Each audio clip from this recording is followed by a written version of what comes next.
Welcome to the Business of Story. I'm Park Howell, and I'm here to help you excel through the stories you tell. But being a compelling business storyteller is hard for some because it takes focused, deliberate practice. That's why I consult, teach, coach, and speak internationally, helping leaders just like you become confident and persuasive communicators, to help you connect with audiences like you never have before, and to excite them to action. I would be delighted to bring you and your team one of my in-person or virtual storytelling mastery classes or mastery course. Or you can even take advantage of my ABTs of Selling online training right now. Either way, please let me know when I can bring the business of story to your world. And until then, enjoy today's show. I'm so glad you're here.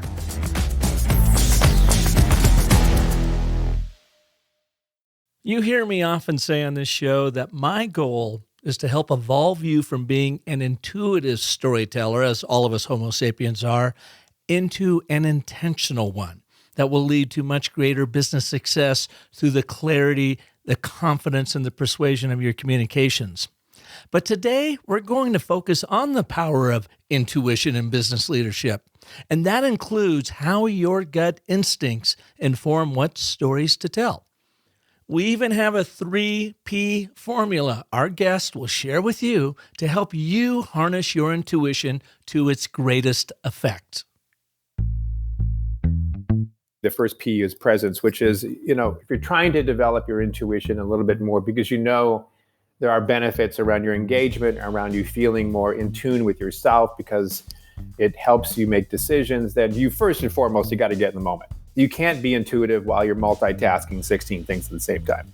How you get there is going to be an individual approach. Could be some meditation, could be slowing down your breathing. I tell people before you go into a meeting, get your game face on. I don't mean that in the way that you're going to be phony, but get here, get present, let go of the last meeting and be ready for the next one so that your whole being is showing up, not just part of you. Dean Newlund is the founder and CEO of Mission Facilitators International, a boutique training and development firm based out of Phoenix, Arizona, with the sole purpose of helping organizations become more connected to their purpose and their people. Founded in 1992, Mission Facilitators International, or MFI, is home to more than a dozen professional coaches, trainers, and strategic planning facilitators. As a skilled facilitator, coach, and trainer, Dean helps teams behave with the discipline found in successful companies and helps companies act with the supportive culture found in effective teams. He has trained and facilitated teams in China, the UK, South America, the Middle East, India, Eastern Europe, and Indonesia. For years, he has had a weekly column on leadership at the Arizona Republic newspaper. He's authored dozens of articles and white papers and has presented on the TEDx stage in Bend, Oregon in 2019. And he also has a popular podcast called The Business of Intuition. Dean believes that when we understand our purpose, acknowledge our truth, honor our intuition, and forge real connections with others, we all have the power to transform our lives and the workplace. As each person cultivates new mindsets and new skills, the fabric of our society is gradually repaired. So let's get a little bit more into this intuition and how you can really make it work for you and your leadership with Dean Newlund here on the Business of Story. Dean, welcome to the show. Thanks, Pop. Good to see you. Yeah, you're here in Phoenix this week, but you really are hanging out in one of the most beautiful places in the world, and that is Bend, Oregon these days. That's right. But don't tell anybody because we're done. We don't want any more people moving in. Well, then you got to stop posting your pictures skiing and hiking and kayaking and all of that. But you are still on the run a lot, working with leaders all around the country in the work you do. That's true. That's absolutely true. And we're really blessed. I think once the cities and the states started to relax their social distancing, there was this large pent-up need to get back together. And so while 2020, I guess it was, we were pretty much housed up and doing a lot of Zoom meetings and facilitations. A couple of times we would get together with clients, but not very often. But this year, somewhere right around summer, the cat got out of the bag and everybody wanted to get back together in a vengeance. And so I've been traveling a lot, getting back together with people. Tomorrow I'm doing a group, a big builder, a company in the country, and they're getting all their senior leaders, about 80 of them, together for the first time in 2 years. I just hear that a lot. Everybody is so hungry to get back together. And so we're just, making hay, and it's been great. It's wonderful seeing people again.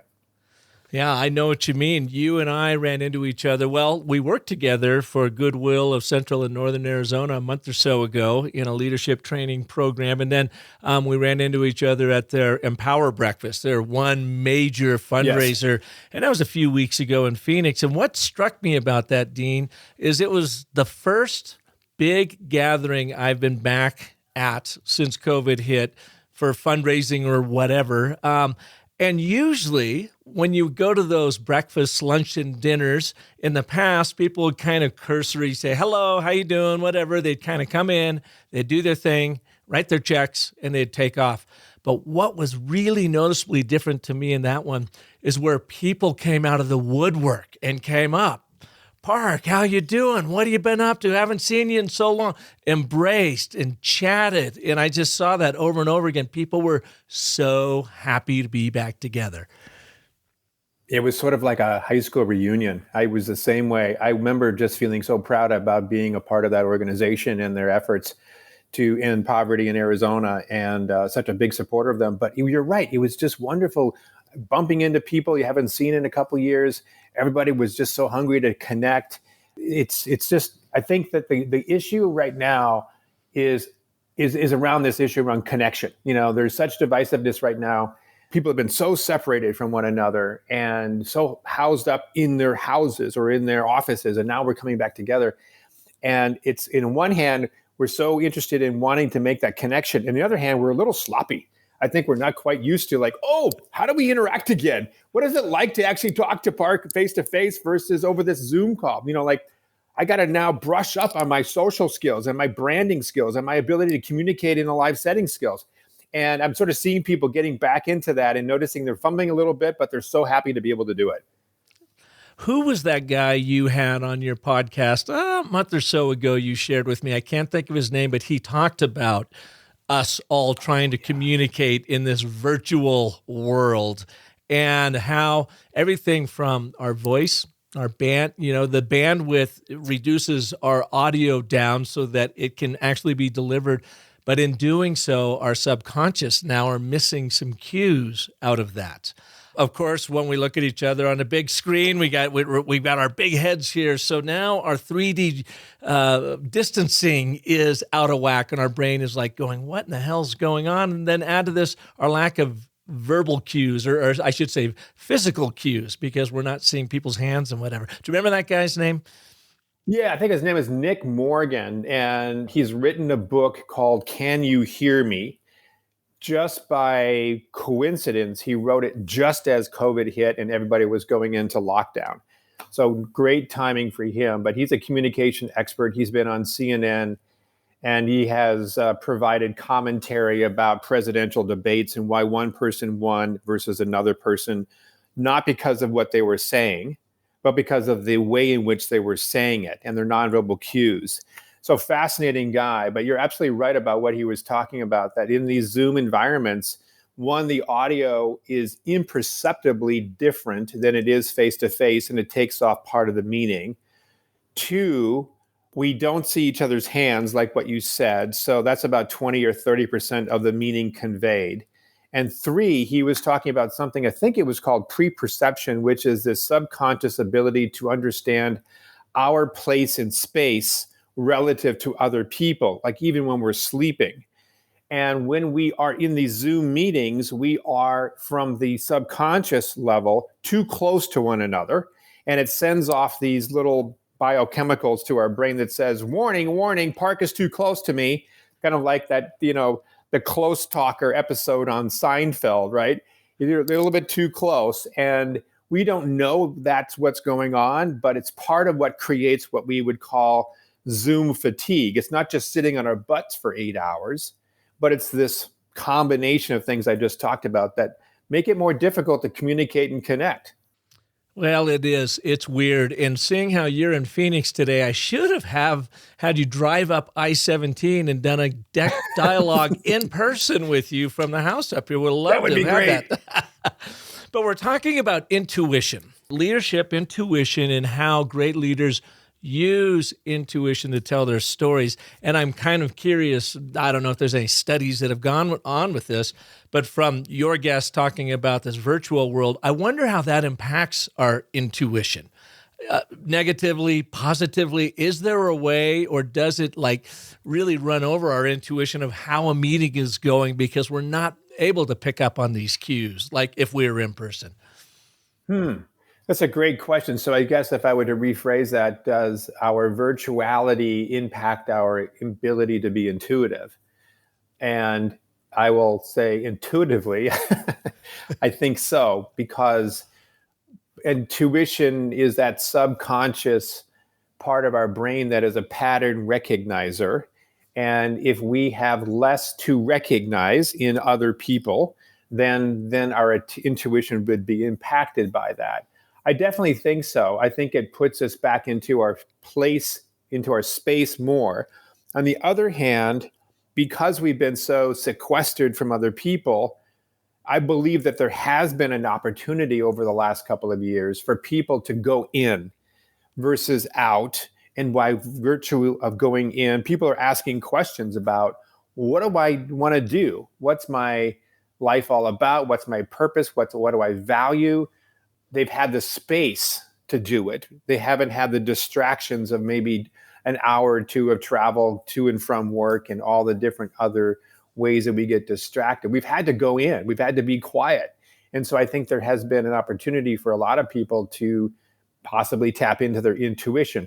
However, I think that in Zoom meetings like this, intuition has probably been challenged just because we don't have that pattern recognition as much as we would in a face-to-face setting. So how do leaders in all the work you've done use intuition to tell more impactful stories? And really, that's just a vehicle to truly connect with their audiences, their colleagues, and whatever. Well, aside from the great work that you do with ABT, and I do have such a strong feeling about what you're all about, and I'm hoping your website is exploding right now because I keep sending people to it like almost daily, like, you got to go to this, you got to go to this. And Thank you for that, people Dean. are taking you up on your services. But no, I really do. I did this yesterday. I was talking to this partner company yesterday and the day before, and I directed them back to you because I thought your work is so important. I think that there's something about telling a story that involves intuition that's compelling. You can tell a story that has facts and information, which makes sense, and it lights up a certain part of our brain. But when you start telling a story that has a component of intuition, there's a certain amount of magic to it. There's a certain amount of mystery, like, well, how the heck did that happen? And I think that the ability for leaders to tell stories that are intuitive make their stories more impactful, because there is a certain amount of magic. There's a certain amount of like, really, how did that come about, right? And I think it also, because of it, you may not call out it saying, this is my intuitive story, get ready. But in so doing, it gives people the permission to be intuitive themselves and to ask themselves important questions, like, what do you really know? And so then the question then is, why intuition even important? Like, who cares? What's the big deal here?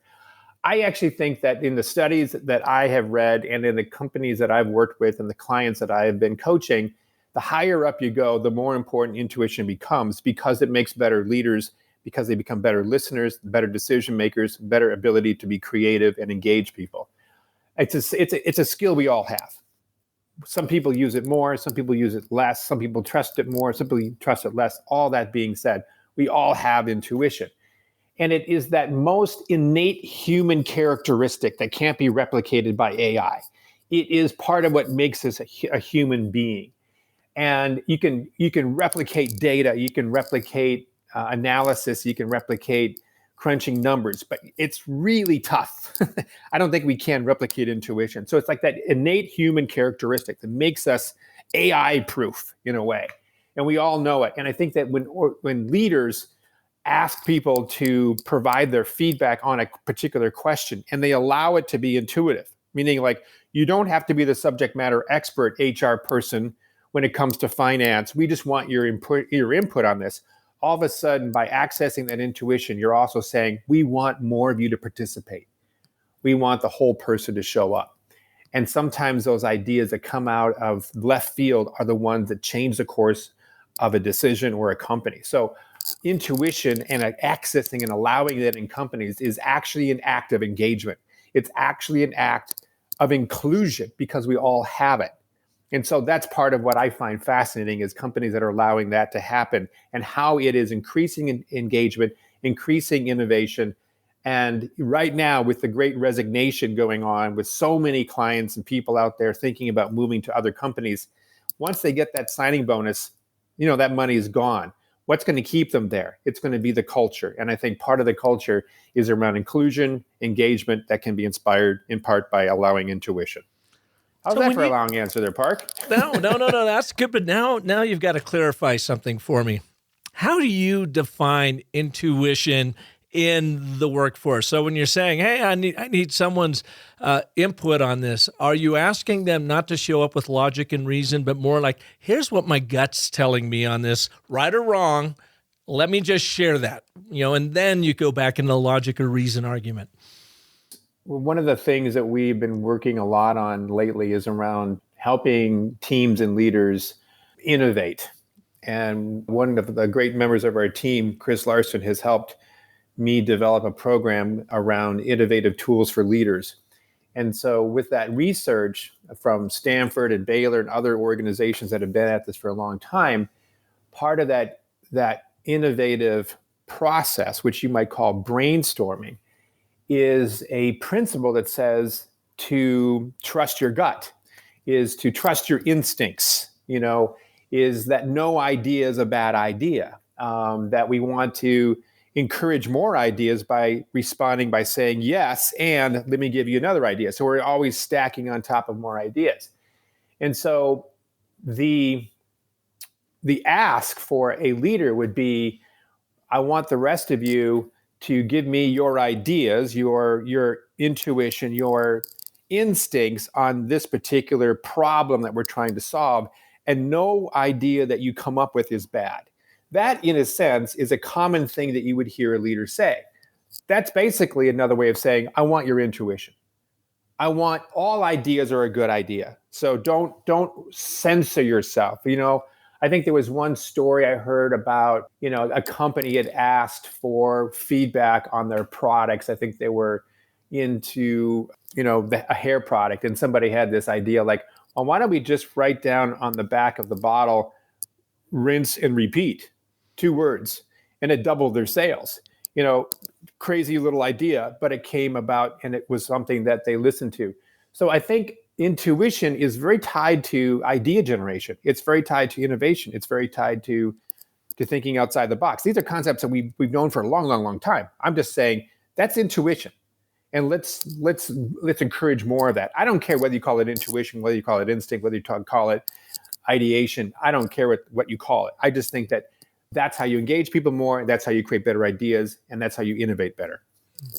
When leaders are in front of their teams and they are using their own intuition to summon a story that they feel like is really going to connect with them, and quite often it's an intuitive story that they may be pulling up at the last second. They're just kind of reading the room and whatever. I saw this in action when I had the distinct pleasure to visit Necker Island, Richard Branson's private island, earlier this year in March.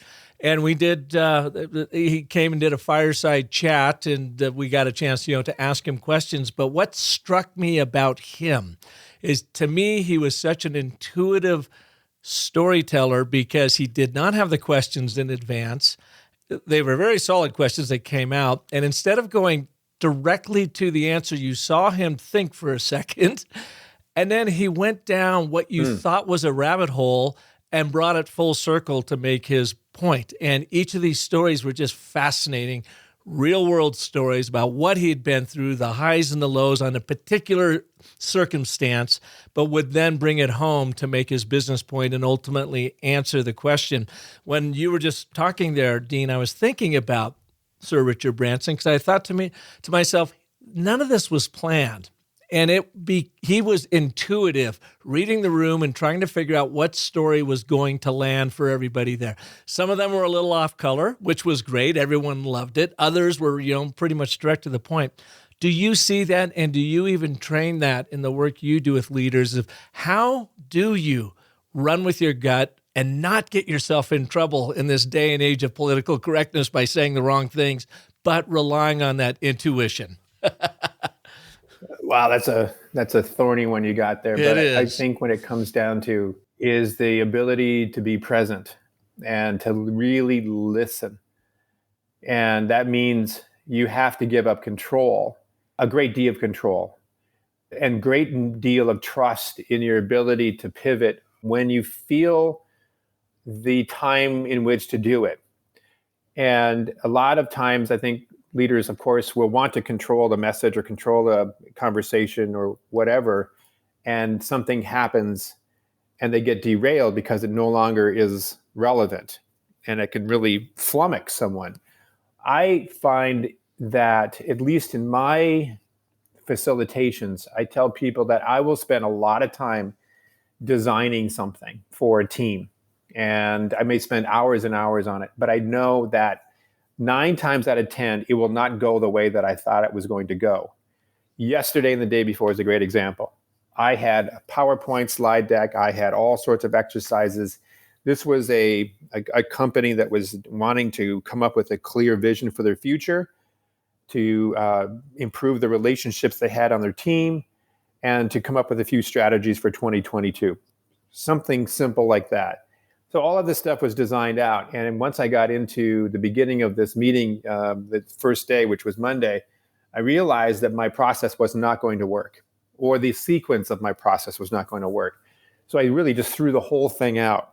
And I just almost like teared up the agenda and started over. And went, what do we need to talk about right now? What's the next thing and the next thing? And so luckily, with enough practice and trust in myself, I knew that this was going to lead me somewhere. And I trusted that this would take us to a result that would be valuable, because I was following the value. I was following, where does this company want to go in the direction that they need to go? I can't push the leader too far than what he is willing to go. I have to modulate that. And I think if you really are able to set a general direction, have a plan for getting there, but be confident that you need to pivot if needed, based on your ability to stay focused on what's going on right now and be really in tune to yourself and the other people in the room, you're going to be fine. And that includes not saying something that's politically inappropriate or what have you. You have to know that the words you use are going to be very important, and they may not necessarily be the words that you would use, but maybe it would be ones that you would need to use for them because it could be offensive, right? So you have to really, I think it all comes down to, Park, you got to stay in the moment, you got to listen, and you got to trust your ability to pivot. That's where I would say on that one. And I suppose you've got to, as you're in the moment, you're listening, you're actually feeling too what's going on in the room, right? I mean, you got to get out of your logical brain, and you're paying attention to all this. And there's something about that gut. If things start going sideways, your gut kind of tells you. It sort of starts cramping up, and you're like, oh my God, I don't think I'm making this up. I think I need to redirect or reframe somehow. And again, that's intuition, and you got to go with your gut, right? I don't want to say it's scary, but it is scary. It's scary, and it's important at the same time. We have this, when we did our little guiding principles in our company, one of them was, we will not step over anything. Now, that's a tall order. It's aspirational nature. And what that means is, in our vernacular as a little company, when we sense that something is wrong, we're going to say it. Or if we sense that we're heading in the wrong direction, we're going to pivot in the direction that we need. If there's BS that somebody just said, that we're not going to continue to buy that and go, well, let's continue down that BS path. We're going to say, wait a minute, that doesn't seem right. We're going to have to find a way of saying it in a way that they can hear it. But nonetheless, we're going to be as focused as we can on what feels relevant, true, and authentic. And if it's outside of that, then we're going to need to somehow get back to it. And that means conflict. That means we're going to have to call people out. I've done this to CEOs, and I've had to call them out gently in front of their team in order to get back to truth, in order to get back to relevancy and authenticity. So that pivoting comes with a responsibility to be honest, authentic, and to gently help other people in the same way. Dean, in the work I do, I often rely on this concept of, look, we as Homo sapiens are all intuitive storytellers. It's just how we make meaning out of the madness of being human beings. We are intuitively storytellers, yet when we get into business, we quite often park the emotional appeal of a story over here and try to lead with logic and reason. And we know that logic and reason will not connect with that audience unless you put it in the context of an emotional story. So what I often preach, always, not often, but always, is move or evolve from being an intuitive storyteller to an intentional one, using the framework such as the and, but, therefore, the ABT, as you mentioned earlier, or the 5 primal elements of a short story for big impact. Where do you see, or is there an intersection here that sometimes a leader will be too intuitive and get themselves in trouble, or be so intuitive that they're kind of missing a bigger picture and they actually have to bring some intentionality into what they're doing? Your internal intuitive path may not be appropriate for other people. Just because it's true for you doesn't mean that anybody else can hear it. You might find all sorts of truth in something, but if you start calling people out on it, you might have a real problem on your hands. I'm finding all the time that because of the sensitivity of the world that we're in right now, I hear healthcare people talking about all sorts of issues regarding how they're dealing with the pandemic and how they're dealing with vaccines and how they're dealing with all sorts of very, very charged issues. Racism, all these things are coming up in spades in big way right now. And I may have an intuitive feeling about it, whatever it might be. I may have my own opinion about it, but I can't necessarily share that because it wouldn't be appropriate. It's not the right venue for that. And it's not about me anyway. My job is to help them get to some sort of core truth that's helpful to them to move on. It's relevant. So my intuition might be lighting up like a Christmas tree. I may have all sorts of insights. And yet that doesn't necessarily mean that I can share it because that doesn't help them move forward. I debrief it with my wife. I debrief it with my friends. We can have that kind of thing. But I think that it's the intentionality that you just mentioned that's so important. What's the goal here? What am I trying to do in this conversation? And if I am clear on that, then if intuition is a vehicle to help us get there, great. And what proportion and what style do I need to present the information that I have that will move that particular conversation forward? And so it's all about, I have information, I have intuition, but what's the style by which I need to share it so they can hear it? And is it even appropriate? So your point's so well taken. It's a combination of, yes, I have intuition, but on the other hand, I got to be intentional about how I share it and if I even do. And intuition can be that squishy thing. It's like, am I being intuitive or am I not? Am I being biased? Or, there are a lot of things that come into play. Is there anything in your leadership coaching that you can share with our listeners here, the 1, 2, 3, 4 steps to tapping into your intuition? Or what are some guidance that you can provide us on that? Well, one of the things that I thought about when I did my TED Talk about 2 years ago was around these 3 things called presence, purpose, and play.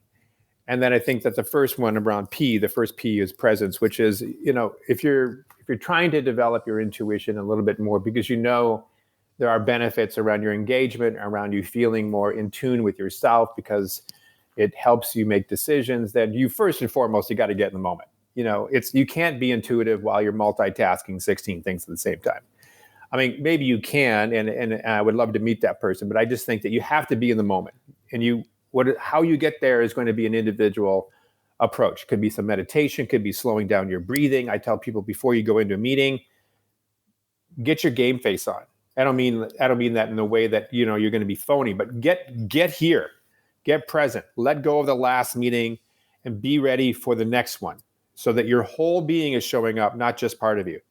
And there's that transition from one meeting to the other that I think that transition, that time, that space, whether it's Zoom, whether it's face-to-face, is crucial. So that we don't just keep kicking the issues and the lack of focus and the tension all the way down to the poor sap who has to meet you at 4:00 in the afternoon, because they're the brunt of everything that's happened prior to that, right? Those transitions, get yourself in the moment. Do what athletes do. Go in, take some long, deep breaths, slow down your breathing, get here, get intentional. So that's number one. Real quick on that idea of presence. Something that I've learned that I do that has been very helpful. Have you ever heard of Qigong? Yes. It's this, Japanese art of intentionality and breathing and mindfulness and whatever. I find you could get these online, YouTube, you do a little 5-minute Qigong routine. It's really fantastic. It gets your heart slow, your rate slowed down. It gets you focused. It gets you centered on what you have to do next. And you might feel a little subconscious going through the motion, so you can go find it, go do it in your office or whatever, and then show up. And I find it for speaking, workshops, or just those really like high stress meetings. That is a really great way to get focused and get very present on what's at hand. It's a great idea. I read also something else that, successful, quote unquote, whatever that means, people, there's like 4 or 5 things that they were talking about. One of them was having at least 2 hours to yourself before you start your day. I thought that was a great idea. So I'm trying to now do that where if I got my first meeting at 9, I'm going to get up at 6 and work out and have my coffee and slowly move into the day. That's my time. That's my Qigong. That's my period to be able to get myself grounded. It made a huge difference.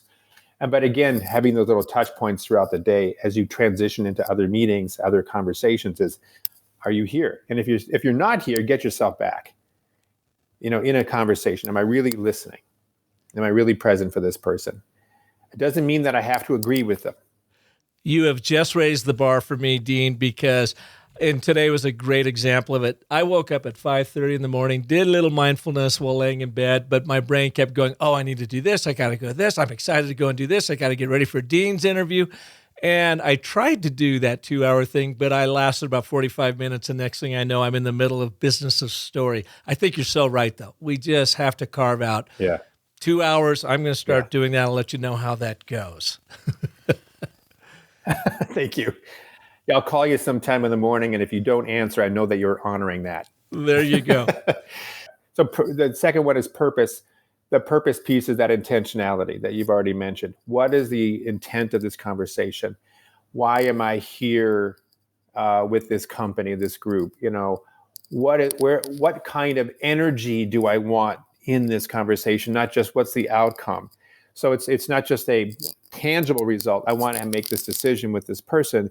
But how do I want to show up in this conversation? I want to be present. I want to listen. I want to be confident. I want to be flexible. You're setting the intention, not just for the outcome, but for the way that you're going to get there. And I really think that helps set the stage. And then the third one is play. Play is just an overall sort of principle that we need to find more ways to not be perfect in what we do, that we're not going to get it right the first time, that we need to fail and allow that to happen and lighten up. Can we bring play and joyousness and that fun part of work back into work? Can we do that? And how would that improve engagement, leadership, all the things that we talk about? And, again, going back to this idea about so many people right now are thinking about quitting their jobs. Think about a culture that would really encourage that, encourage people to be present, to show up fully with their intuition, to have intentionality, to change their style appropriate to the person, and to be able to bring more play into the workplace. I mean, that's what I want to create. I want to have organizations bring that into their cultures. That's what we're about. That's what we're trying to help promote within companies. Because I think the outcome is so great. There's so many things that are happening. This group that we were talking to yesterday said they were talking about a particular company they've been partnered with for the last 2 years. And they said, we just realized we haven't had any fun for 2 years, not just because of COVID, but because of this relationship. We need to bring fun back into work. And I think so many leaders and teams need to do that intentionally. Is how do we do that? Let's talk about that and let's start changing our behavior, because we've gotten, a lot of people have been beaten down for whatever reason over the last couple of years. Let's get back into, having fun. So that's the last one is play, presence, purpose, and play. And those three things, I think if we get good at that on a daily basis, we'll make better decisions. We'll have better relationships. We'll be more creative. Finally, Dean, tell us about your podcast. You've got a show out there, The Business of Intuition, not the business of story, but the business of intuition. So why is intuition such a big thing in your world? You don't hear a lot of people talk about that in the leadership realm, but obviously you use it to great effect. So tell us about your show and where can people learn more about you and what you're doing with intuition? Thank you for that. It started with that TED Talk I told you about 2-3 years ago that was about intuition in business and why the world needs more intuition now more than ever. It was such an amazing kind of experience for me to have to focus my story over a period of 15 minutes in front of an audience. I learned a lot, and I kept researching the topic probably for a couple years just to getting ready for that 15 minutes of being on stage, if you will. And as a result of that, I said, I want to keep this going. So that's why the podcast came up. And I got to say, my friend, you were a big inspiration for me because of your podcast. And I know you and I talked about, your experience with your show. And because of that, I thought, well, maybe I could do that. You gave me confidence, and you've been so successful with your show. You connected me to Doug Sandler and his team, and that's what got it started. But the show really has been a fascinating exploration into how people make decisions and engage into this thing called intuition. I really think that there is something to be said for bringing intuition out of the closet and into the boardroom. And whether you call it intuition, whether you call it a gut sense, whether you call it your instinct, I don't give a whatever what you call it. But I think that kind of exploration that you hand to people, that hand out to people that says, we want your instinct, we want your intuition, that's important to us, says volumes, because we're not just shrinking people down into little machines. We're saying the whole person needs to show up. We want that. And I keep hearing stories over and over again about CEOs and leaders of teams and so forth making very important decisions where they would call was based on their intuition. And that's the sort of stuff that the show has been talking about around how this is working. Sometimes we don't even talk about intuition, quite frankly. It could be some sort of wonderful insight that they have about leadership or teams or culture.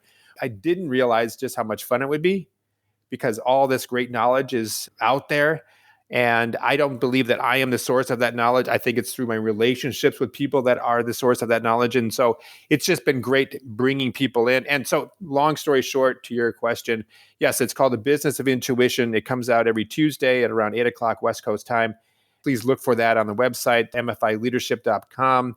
Eventually, I think that there's going to be a book being born here at some point, but that's the goal for 2022. Well, it's a fabulous show, said that folks. Publicly. I can't believe that. It's a fabulous show, so go and check it out. And now, Dean, that you have just committed to writing your book in 2022, I certainly hope it doesn't cut into your skiing, your backpacking, your kayaking, and all that other great work you do out there with leaders around the country. Thank you, my friend. I appreciate it. And maybe I'll have you, write the intro or something. Who knows? Well, man, it's really great to have you here on the show. I look forward to the next time you're in town where we get to work together again with Goodwill or others. And just really appreciate you taking the time to be here, Dean. Great. Thank you, Park. And I'm a big fan of you and your work. And let's stay in touch. Absolutely. And thank you all for listening to this edition of The Business of Story. If you liked what you heard about intuition right now, share this episode with a friend, colleague, a boss, or whatever, and rely on your intuition. If Dean did nothing else today, hopefully he gave you the courage to be able to say, listen to that gut, act on the gut, and then move that into intentionality and make the big strides in the world that you're trying to make out there. If I can be of service to you, come on over to The Business of Story. You know I've got the ABTs of Selling training course. It has gone wild on Thinkific. I have had hundreds and hundreds of folks take it, and it's been so much fun working their ABTs. In fact, Dean, you need to send me another ABT because my job is to coach you as you go through that course. And And that's what, is one of the real added values of taking that online course. It's only 18 minutes, 3 short videos with me, and I will help you evolve from that intuitive storyteller into an intentional one using the and button. Therefore, of course, we've got our new book out, The Narrative Gym for Business, that I co-authored with Dr. Randy Olson, who introduced me to the ABT way back in 2013. 75-page guide that'll take you on a deep dive for everything you need to know how to use the ABT in business. I guess that's it for now. Come on back next Monday when we'll have another story artist right here for you like Dean. And until then, remember that the most potent story you'll ever tell is the story you tell yourself. So make it a great one.